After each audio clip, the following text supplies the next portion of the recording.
The Brawl style of ZvZ in Albion Online is dead. It's time to adapt to the new meta so you can stay ahead of the curve. It may feel completely insane, but the Brawl train is gone. Now stay with me here and let's look back at all the changes that led me to this conclusion. For almost 3 years, the melee meta in ZvZ has been dominant. Specifically in the last year and a half, the Brawl subset of the melee meta has outclassed any other style.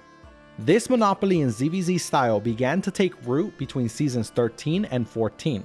A complex mix of player and game changes gave rise to the meta we see today.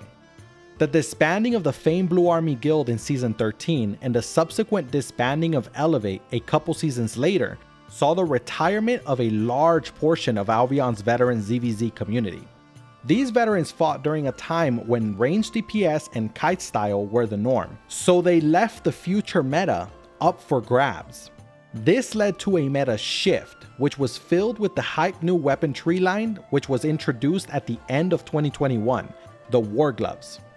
Now, to add to their allure of being the new weapons, these weapons were considered to be greatly overpowered and allowed for a highly mobile playstyle with their triple kick W and Dragon Leap Q. Quickly stating all the other reasons these weapons took hold, their resilience penetration was really high. Many of the gloves had significant range, almost like they were ranged weapons themselves. But at the same time, they had the survivability of melee weapons, which was incredibly important due to the focus fire protection gain. Now keep this one in particular in mind for later. But it wasn't just the new tree line that came in during the November 2021 update. It was also another new weapon which was introduced called the Demon Fang. Between the loss of kite style ZvZ players and the introduction of weapons that were very powerful, the new melee meta was born. Now that this meta has reigned for years, many changes are forcing it to introduce something new. But before that, there's one quick clarification we have to make. There are distinct levels of meta shifts. Here, we are talking about the overarching meta shift in playstyle, rather than a simple switch in weapon preference. Although weapon preference from Demon Fang to Hellfire Hands was considered a meta shift not too long ago, it was only considered a preference shift rather than a playstyle shift. This is extremely important to note because general playstyle shifts have only ever happened twice in Albion's history. The first was with the K update in 2017, and the second was this change into Brawl after season 13. This means that this shift happening today is only the third such shift ever, which makes it incredibly important to the future of ZvZ. So why do I think such a rare meta shift is happening now? The answer is complicated, but we're going to go through each part one by one. Having mentioned the veteran ZvZ community retiring in the seasons after season 13, the overall quality of ZvZ players in the Outlands had taken a sharp step down, while a new generation of ZvZ veterans was being created. Given this lower quality of players in the Outlands, the Brawl style became much more attractive since brawling has always required significantly less skill than kite. However, it now has been 3 years since the beginning of the melee meta and 1.5 years of Brawl meta, which means that the new generation of ZvZ veterans has finally arrived and they're ready to take on higher levels of gameplay.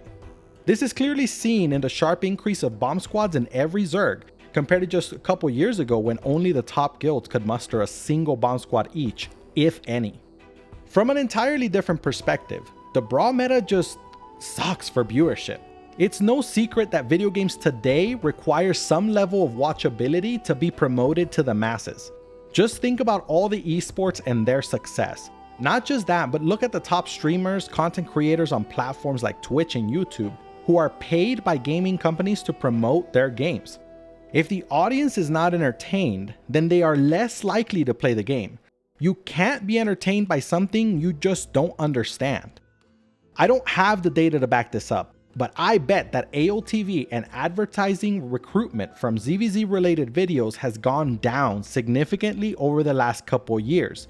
It's no coincidence that Chosen and Robin Hood RS have continually expressed their dissatisfaction with the current meta, as it makes it very hard to watch, much less cast a Brawl ZvZ. It's not just ancillary changes that have affected this meta shift though. A meta shift of this scale requires much more. When we look at the specific changes SBI has made to Albion Online in the last 2 years, we get a better understanding of the direction the company has chosen to go. Beginning with the Beyond the Veil update in November 2022, we saw a reduction in resilience penetration to Demon Fang from 75% to 50%, as well as a significant buff to Siege Bow, which reduced its cast time by half and its channel by 20%. From this update on, many changes were made regarding melee weapons, which mainly overall saw them getting buffed, while ranged weapons simply took a back seat. But this was all set to change in 2024. The first big change happened with the Crystal Raiders update on January 8th, which brought forth the territory raiding mechanic. Although it was not a direct nerf to melee, it is widely known that melee weapons just can't hit over walls.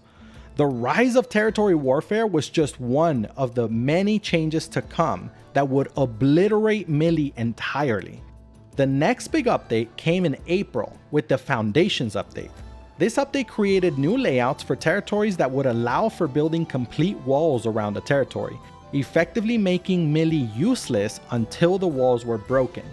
All throughout the year, small patches were made that reduced melee weapons' resilience penetration bit by bit, but the final nail in the melee coffin was placed in July.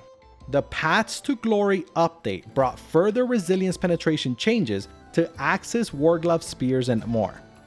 This change wasn't the biggest of the update, however. The biggest change, the thing that has sealed melee's fate forever, was the change in resilience itself. Under SBI's own admission, the goal of these changes is to make ZvZ less focused on melee brawl compositions and to give ranged DPS more room to succeed. So what exactly was this big change? Well, to avoid making an entire video on just this subject, I'm going to put it in simple words that an average ZvZ lineman could understand. The resilience gain, or focus fire protection gain, was reduced for melee players. As SBI puts it, melees now take about 10% more damage against 10 players and close to 20% more damage against 15 players. And I know the math is actually a little bit different when you put the resilience function into the damage function, but for our purposes, this is close enough. In actuality, the numbers are going to be a little higher than 10 and 20%. But this isn't the full story. SBI also added that to compensate for this, the resilience penetration of melee weapons was reduced. In other words, melee weapons now have less resilience penetration, so they do less damage overall. But now, melees also take more damage because they gain less resilience. In effect, the two cancel each other out. Not entirely, but to some large extent. This is why players in the Outlands have not experienced any dramatic changes in ZvZ, because the amount of real survivability a melee Zerg has against another melee Zerg has not changed much. But I haven't just wasted your entire time with a bunch of nonsense. See, the changes were also made to ranged players, and this is where it all comes together. It used to be that ranged players would gain resilience at a much lower rate than melees. This is why ranged players were so incredibly squishy. The changes basically brought melee resilience down and then made ranged resilience match the new melee resilience. In effect, this change increased range survivability by 18% against 10 players. Now, melee still do more raw damage than ranged because of their resilience penetration stat, but that stat has been nerfed many times. And to just give you an example, Infernal Scythe now sits with only 25% resilience penetration, Spiked and Hellfire Hands both sit at 20%, and Riftglaive sits at 15%. Also remember that resilience penetration is a stat based on percentage, which means that it scales based on the value that it is applied on. The overall resilience gain has been reduced, which means that each percentage of resilience penetration now has a reduced impact on the overall damage. When you put it all together, melee versus melee is unaffected by the changes, but ranged versus melee has changed, where ranged receives significant buffs to survivability and the gap in damage between melee and ranged has closed considerably. Not only that, but the overall resilience gained by melee players is reduced, which means that ranged DPS now effectively do more damage as well. It's not just that the damage gap has closed, but rather that ranged DPS effectively are putting out more damage because the melees have less survivability. When you look into the future, you can expect some combat balance changes that increase range damage to promote the change from melee to ranged faster, but the truth is that the biggest and most important changes have already happened, and ranged is not only viable now, it's necessary. Now, I'm not gonna pretend to know exactly what the meta is gonna look like. I can't predict which weapons will get buffed and which weapons will become popular, but I will give you my breakdown on what I think is valid to assume at this point. One of the biggest changes will come to the tanks in ZvZ. Right now, one-handed hammer and heavy mace dominate the D-tank role, but both will be diminished significantly. In their place, you're going to see more Grail Seekers and Grove Keepers, as well as Icicles. We will also see a decrease in melee clump tanks, which means that camlands are going to slowly begin to creep into the Zerg. There are other weapons that might make entrance, such as Soul Scythe, Staff of Balance, Oath Keepers. And although Staff of Balance is decent right now, I think when we go to Kite, Staff of Balance is going to be even more important. Oath Keepers as well with the speed buff. On the support front, Great Arcane will continue to be very powerful, but Locust and Life Curse are also going to see sharp increases in usage, with one-handed arcanes becoming an absolute necessity for territory fights. Be on the lookout for more Damnation players because they're going to become irreplaceable, as carving will completely fade out. Spirit Hunters will remain, and they'll probably even increase as well. Hollowfall players will become an absolute rarity, or at most would constitute 10 to 15% of the healers in an entire Zerg. In their place, Fallen Staffs will make their return, coupled with Rampants and Blights. Lastly, for DPS, I don't think melee will completely disappear. Instead, I think they will take a supporting role to the Zerg to manage flanks and to apply pressure. In this critical role, axes will continue to thrive, and we might even see some usage of swords. The main DPS would consist of siege bows, different fire staffs such as brims, blazings, dawnsongs, and bows such as Mistpiercer, longbow, and maybe even Baden if they buff it a bit. Permafrost will become vital, and glacial and arctic staffs may also be in the meta. Ultimately, I may be completely wrong with all of this. I may be making crazy connections because I want ranged ZvZ to be back. But this is just my opinion, and I'd love to hear yours down in the comments below. Thank you for watching.